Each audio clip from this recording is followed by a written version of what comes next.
어머니, 이 시간에 웬일이세요? 정우야, 엄마가 잠깐만이라도. 어머니, 저희 지금 한참 바쁜데요. 미진아, 엄마가 장례식 끝나고 집에 혼자 있기가. 어머님, 저희도 애들 키우고 직장 다니느라 힘들어서 어머님까지 신경 쓸 여유가 없어요. 그래도 아버지가 돌아가시고. 어머님, 우리 솔직히 말씀드릴게요. 저희도 바빠요. 어머님 모시고 살 형편이 안 돼요. 정우야, 아버지가 마지막으로 한 말이. 어머니, 저희가 나중에 연락드릴게요. 지금은 정말 잠깐만. 내 짐도 못 가지고 왔는데. 짐이요? 어머님, 설마 여기서 사실 생각하신 건 아니죠? 40해 동안 한결같이 지켜온 우리 집에서 홀로 남겨진 후 처음 맞이한 새벽이었습니다. 창밖으로 비치는 달빛이 유난히도 차갑게 느껴지던 그날. 남편의 장례를 치른 지 일주일이 지났을 무렵이었습니다. 침대맡에 놓인 남편의 사진을 바라보며 마지막 순간을 떠올렸습니다. 병실에서 남편이 마지막으로 남긴 말은 어머니를 잘 부탁한다 였습니다. 그 말을 들은 우리 아들 정우는 고개를 끄덕였지만 그 눈빛에서 무언가 불안한 기운이 느껴졌었지요. 장례식장의 차가운 공기가 아직도 생생합니다. 검은 옷을 입은 조문객들이 오가는 동안 저는 영정사진 속 남편의 미소만 바라보고 있었습니다. 40년을 함께한 사람이 눈앞에서 사라진다는 게 어떤 기분인지 말로는 설명할 수가 없습니다. 정우가 어렸을 때가 문득 떠오릅니다. 남편이 갑작스러운 병으로 일을 못하게 되면서 제가 생계를 책임져야 했던 그 힘든 시절. 동네 식당에서 허리가 끊어질 것 같은 고통도 참아가며 일했습니다. 새벽부터 밤늦게까지 일해도 단 한 번도 정우에게 힘들다는 내색을 하지 않았지요. 비가 쏟아지던 어느 날 종일 일하고 퇴근길에 정우의 운동화를 사들고 왔던 기억이 납니다. 친구들 앞에서 부끄럽지 않게 해주고 싶었거든요. 물에 젖은 옷은 신경 쓰지도 못한 채 그저 새 운동화를 들고 기뻐할 정우를 생각하며 서둘러 집으로 향했던 그날의 기억이 아직도 선명합니다. 하지만 세월이 흐르고 정우의 중학교 졸업식 날, 허름한 옷차림의 저를 보고 친구들 앞에서 부끄러워하던 모습도 똑똑히 기억납니다. 그땐 마음이 아팠지만 사춘기라 생각하고 이해하려 했습니다. 장례식이 끝나고 빈집에서 혼자 보내는 시간이 너무나 외로웠습니다.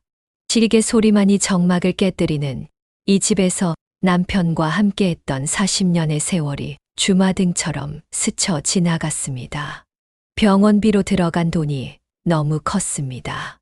이제 집을 팔고 나가야 한다는 생각에 가슴이 먹먹했지만 그래도 우리 정우가 있으니 괜찮을 거라 믿었습니다. 결국 저는 정우의 집을 찾아가기로 했습니다. 아침 일찍 버스를 타고 가면서도 마음이 떨렸습니다. 정우는 서울 변두리에 있는 아파트에서 살고 있습니다.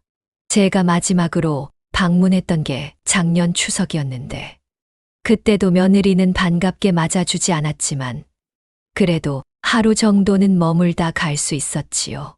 버스 창밖으로 스쳐 지나가는 풍경을 보면서 마음을 가다듬었습니다.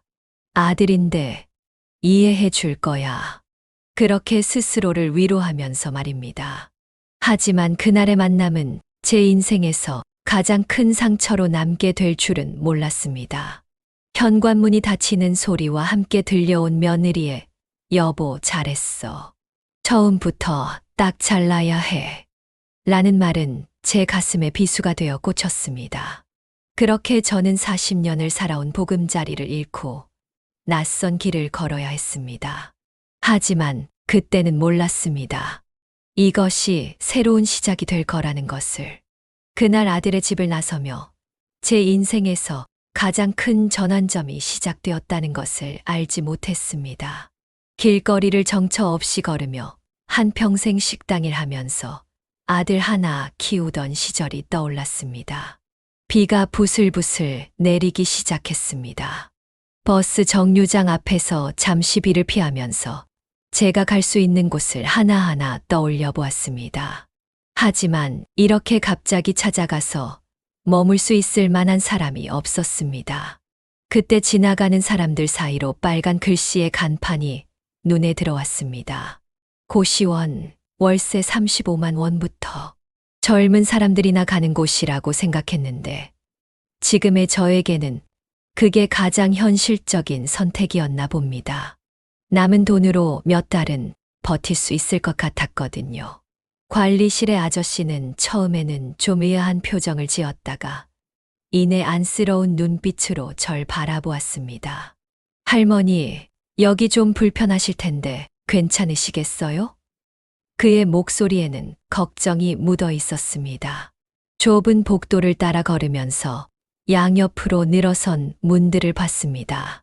각각의 문 뒤에는 어떤 사연을 가진 사람들이 살고 있을까? 문득 그런 생각이 들더군요.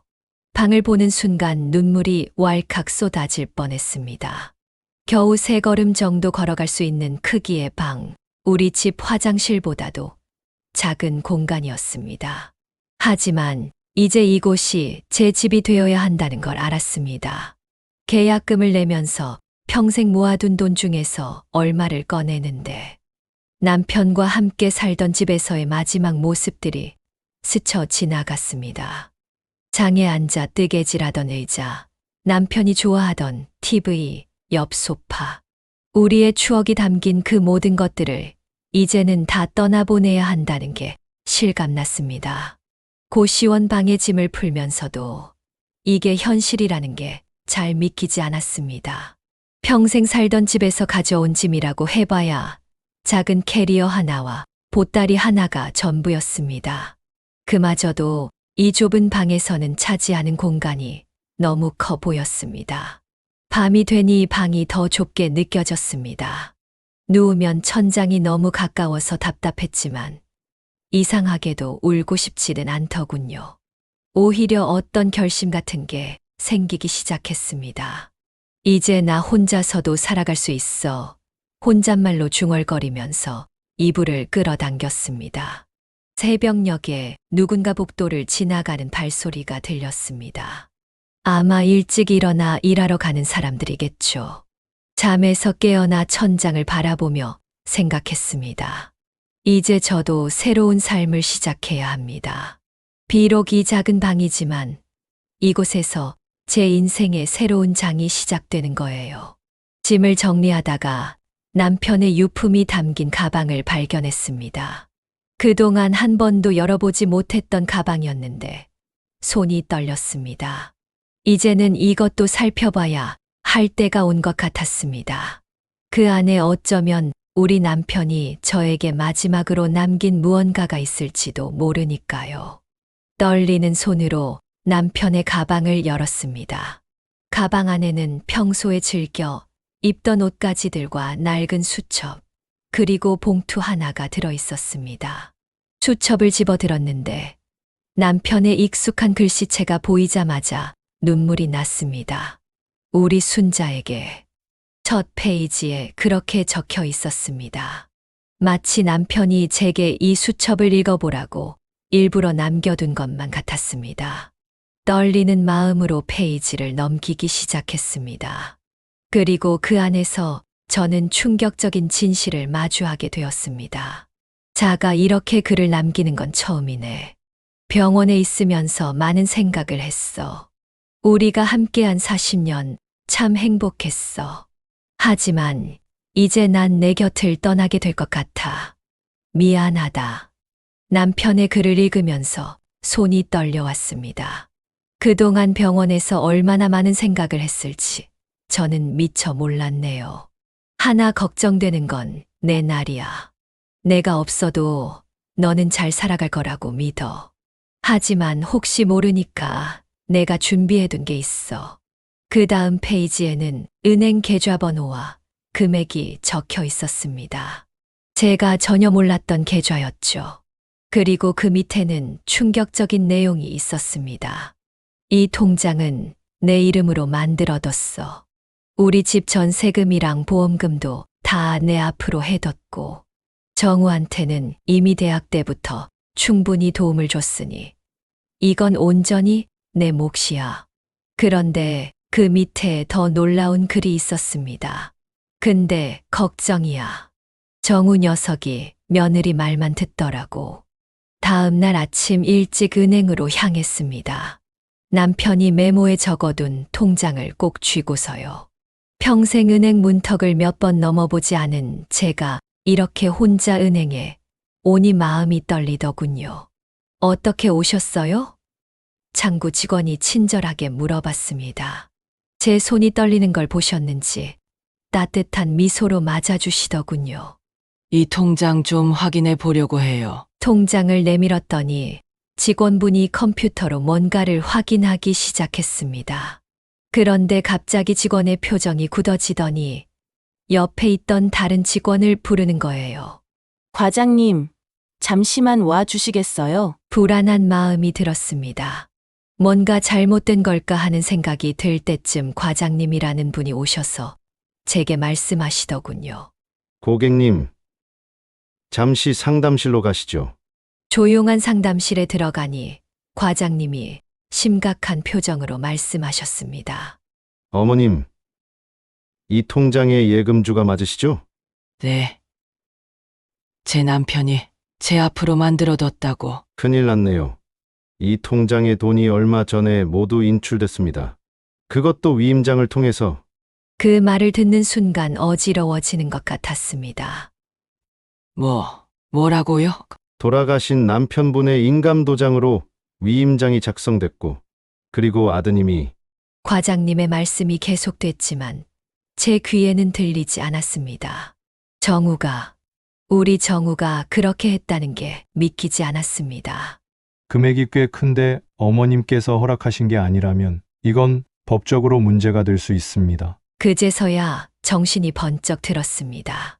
남편이 수첩에 적어둔 금액, 5천만 원이 넘는 돈이었는데 그걸 정우가 가져갔다는 거예요.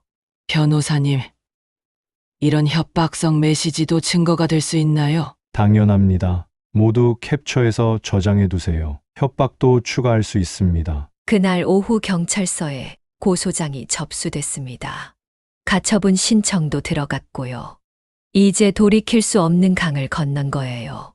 고시원으로 돌아오는 길에 하늘을 올려다봤습니다. 먹구름이 잔뜩 끼어 있더군요. 마치 제 마음처럼 말입니다. 복도를 걸어 제 방으로 향하는데 옆방에서 기침 소리가 들렸습니다. 벽이 얇아서인지 옆방의 소리가 고스란히 들리더군요. 할머니, 저녁 식사는 어떻게 하실 거예요? 관리실 아저씨가 문을 살짝 두드리며 물어보셨습니다. 그제서야 제가 아무것도 준비하지 못했다는 걸 깨달았죠. 그냥 편의점에서 뭐 사다 먹을게요. 여기 근처에 작은 분식집이 있어요. 거기 김치찌개가 맛있더라고요. 혼자 드시기 딱 좋을 텐데. 관리실 아저씨의 그 말에 왠지 눈물이 났습니다. 남편이 살아있을 때는 매일 김치찌개를 끓여달라고 했었거든요. 그때 옆방에서 들리는 소리에 귀가 쏠렸습니다. 젊은 남자의 목소리였어요. 네. 어머님 걱정 마세요. 동생 학원비는 제가 꼭 보내드릴게요. 전화 통화하는 소리였나 봅니다. 참 효자구나 싶었어요. 그 목소리를 듣고 있자니 우리 정우 어릴 때 생각이 나더군요. 다음 날 아침 화장실에 가려고 방문을 열었는데 복도에서 중년 여성과 마주쳤습니다. 머리를 단정하게 묶고 정장 차림을 한 모습이 참 인상적이었죠. 어제 이사 오신 할머님이시죠?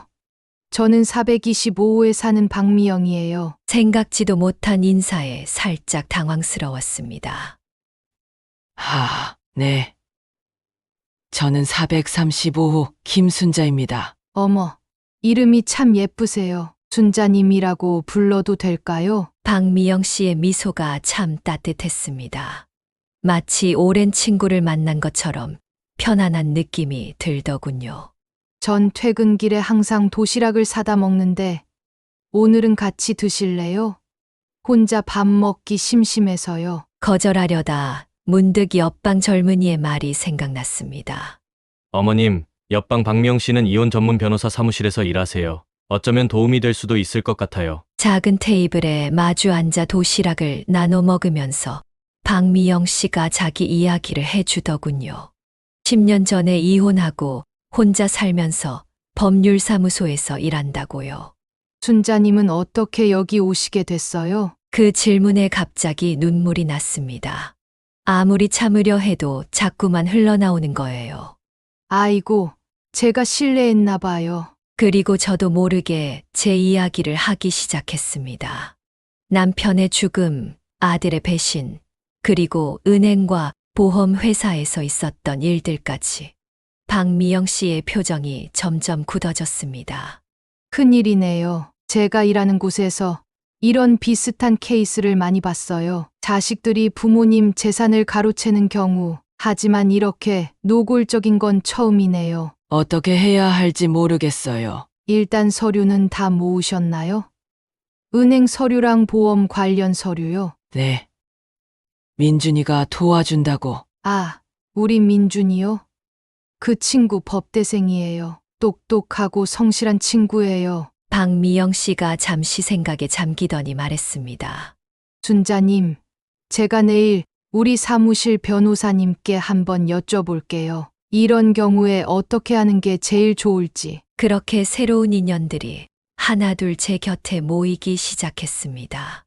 이제 더 이상 혼자가 아니라는 생각에 가슴이 따뜻해졌습니다. 변호사 사무실은 생각보다 아담했고 분위기가 엄숙했습니다.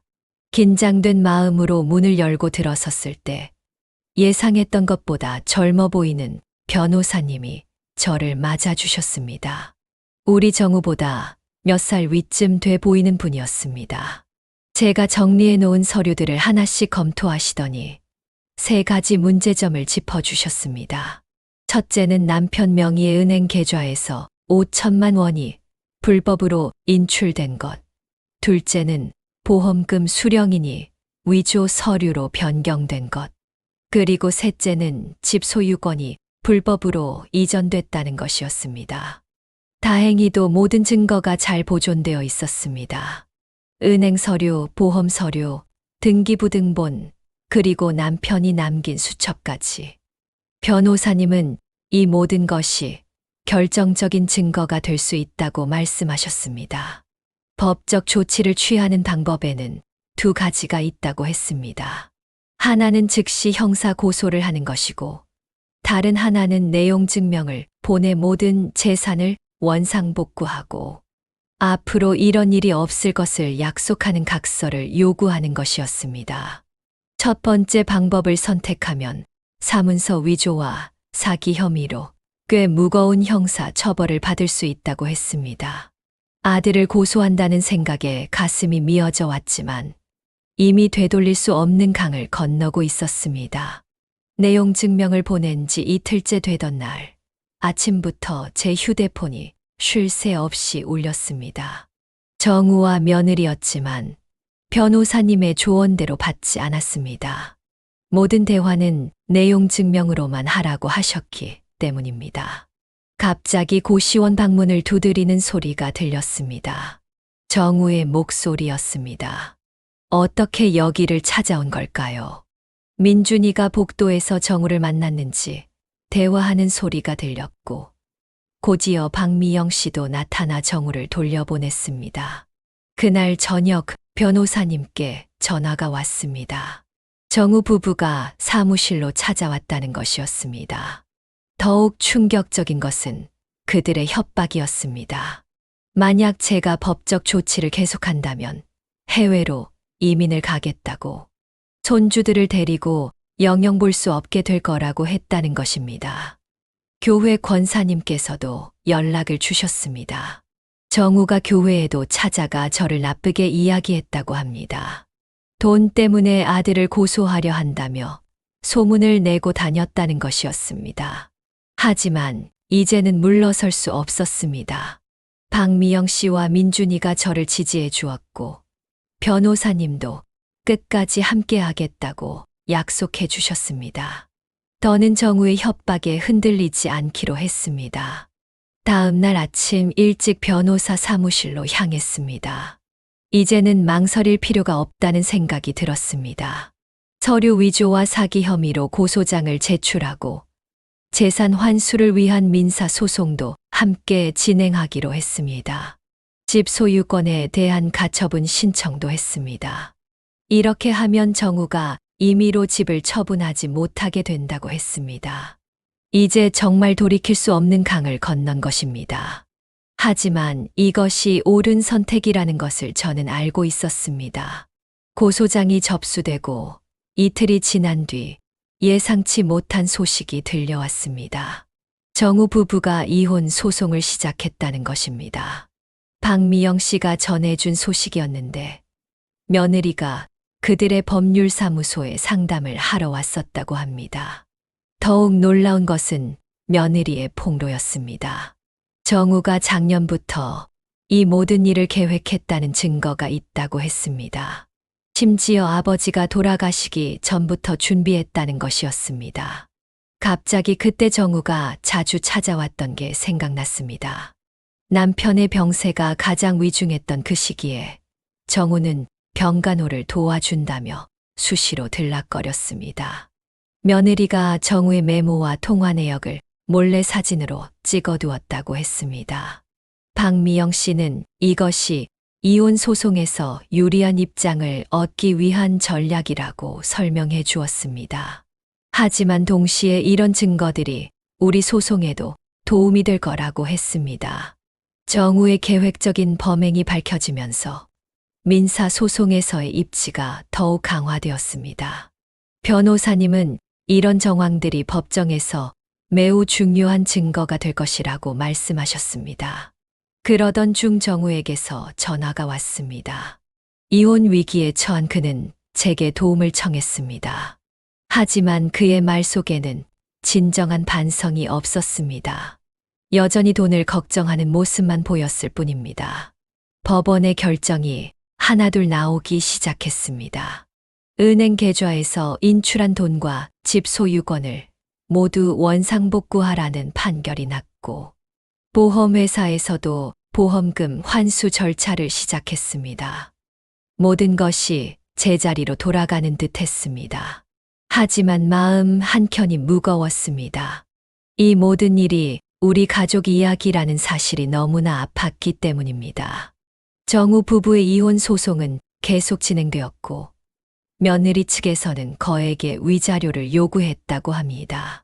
이제는 돈이 전부였던 그들의 민낯이 완전히 드러났습니다. 서로를 향한 배신과 고발 속에서 한때 가족이었던 이들의 모습은 찾아볼 수 없었습니다. 하늘이 유난히 맑던 어느 날, 변호사님께서 마지막 소식을 전해주셨습니다. 모든 재산이 원상복구되었고 정우 부부의 이혼도 확정되었다고 합니다. 이제 새로운 결정을 내려야 할 때가 왔습니다. 40년을 살았던 그 집으로 돌아가야 할지, 아니면 새로운 곳에서 다시 시작해야 할지 많은 생각이 들었습니다. 집에는 이제 추억보다 아픔이 더 크게 남아 있었기 때문입니다. 그렇게 저는 또 다른 선택의 기로에 서게 되었습니다. 하지만 이번에는 두렵지 않았습니다. 제 곁에는 진심으로 저를 걱정해주는 새로운 인연들이 있었기 때문입니다. 새벽부터 분주한 발걸음으로 하루가 시작되었습니다. 40년간 살았던 집을 정리하는 날이었습니다. 민준이와 박미영 씨가 도와주겠다고 찾아왔습니다. 민준이의 어머니께서 운영하시는 미용실 근처에 좋은 원룸이 있다는 소식을 들은 후 저는 그곳으로 이사를 결정했습니다. 짐을 정리하면서 하나둘 떠오르는 추억들이 가슴을 적셨습니다. 남편과 함께 찍은 사진들, 정우의 어린 시절 앨범, 그리고 40년 동안 모아온 크고 작은 물건들.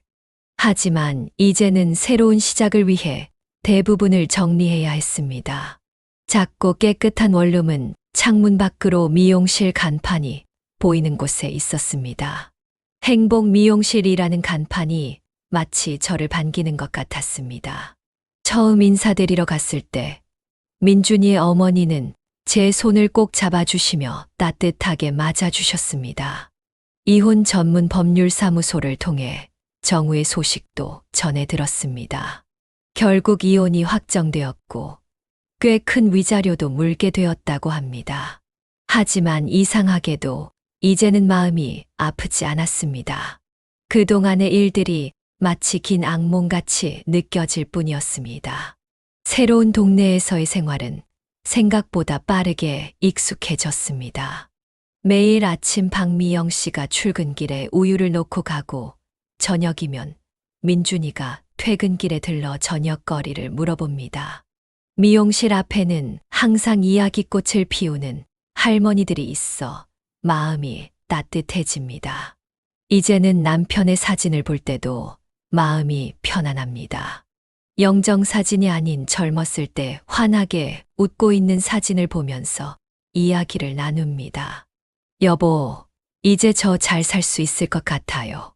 우리가 40년 동안 살았던 집은 팔았지만 이제 제 마음은 더 넓어진 것 같아요. 창밖에서 새소리가 들립니다.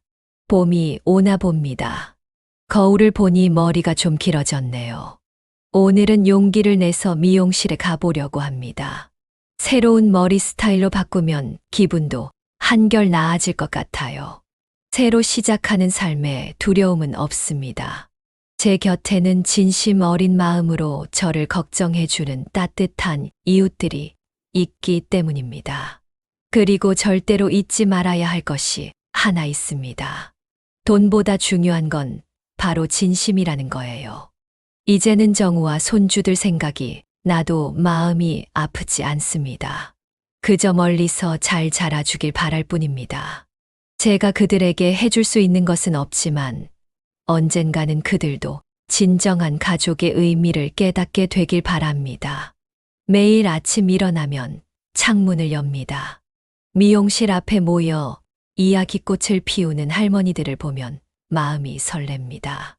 이제 저에게도 새로운 일상이 시작된 것입니다. 비록 작은 원룸이지만 이곳에서 저는 진정한 행복을 찾아가고 있습니다. 시간이 흘러 벚꽃이 피고 지는 계절이 찾아왔습니다. 작은 원룸에서 맞이하는 새로운 봄은 저에게 특별한 의미로 다가왔습니다. 창가에 놓인 화분에는 민준이가 선물해준 제라늄이 꽃을 피우기 시작했습니다. 모든 법적 절차가 마무리되고 재산도 모두 되찾았습니다. 하지만 그보다 더 값진 것을 얻었다는 생각이 듭니다.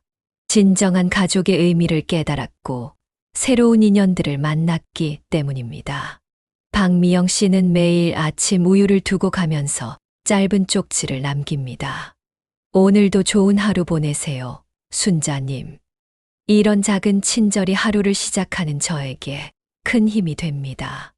민준이의 어머니가 운영하시는 미용실은 이제 제 일상의 중요한 부분이 되었습니다. 매주 화요일이면 그곳에서 동네 할머니들과 모임을 갖습니다.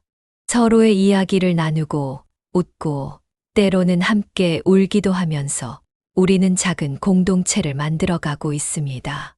지난주에는 민준이가 변호사 시험에 합격했다는 기쁜 소식이 들렸습니다. 축하한다고 찾아온 그에게 제가 직접 끓인 미역국을 대접했습니다. 그 모습을 보며 문득 정우 생각이 났지만 이제는 아프지 않습니다. 여전히 교회에 다니고 있습니다. 하지만 이제는 새로운 교회입니다. 그곳에서 만난 권사님들은 제 이야기를 들으며 진심 어린 위로를 해주셨고 이제는 저도 다른 이들의 이야기에 귀 기울일 수 있는 사람이 되었습니다. 매달 한 번씩 박미영 씨와 함께 문화센터에 다닙니다. 그곳에서 뜨개질을 배우고 있어요. 예전에는 혼자서만 하던 취미였는데 이제는 함께 수다를 떨며 즐기는 시간이 되었습니다. 남편의 사진은 이제 책상 위에 놓여 있습니다. 영정사진이 아닌 우리가 함께 찍은 마지막 여행 사진입니다. 매일 아침 인사를 나누며 시작하는 하루가 행복합니다. 때때로 손주들 생각이 날 때면 창밖을 바라봅니다. 학교 가는 아이들의 모습을 보며 그들의 건강과 행복을 빕니다. 언젠가 그들이 자라서 진정한 가족의 의미를 이해하게 될 때, 그때 다시 만날 수 있기를 바랍니다. 이제는 알겠습니다. 행복은 거창한 것이 아니었다는 것을. 매일 아침 따뜻한 우유 한 잔과 함께 시작되는 하루, 이웃들과 나누는 소소한 대화, 그리고 누군가에게 기댈 수 있는 어깨가 있다는 것. 이것이 진정한 행복이라는 것을. 73년을 살아오면서 배운 가장 큰 교훈은 돈이나 재산이 아닌 진심이 가장 중요하다는 것입니다. 그리고 늦게라도 이것을 깨달은 제가 참 다행이라고 생각합니다. 이제 저는 매일 아침 거울을 보며 스스로에게 말합니다. 오늘도 행복한 하루가 될 거예요. 그리고 그 말은 진심이 되어 제 마음에 스며듭니다. 삶은 계속됩니다. 때로는 힘들고 어려운 순간이 찾아올 수도 있겠지요. 하지만 이제는 두렵지 않습니다. 제 곁에는 진심 어린 마음으로 함께해 주는 사람들이 있으니까요. 이것으로 제 이야기를 마칩니다. 여러분도 각자의 자리에서 진정한 행복을 찾으시길 바랍니다. 감사합니다.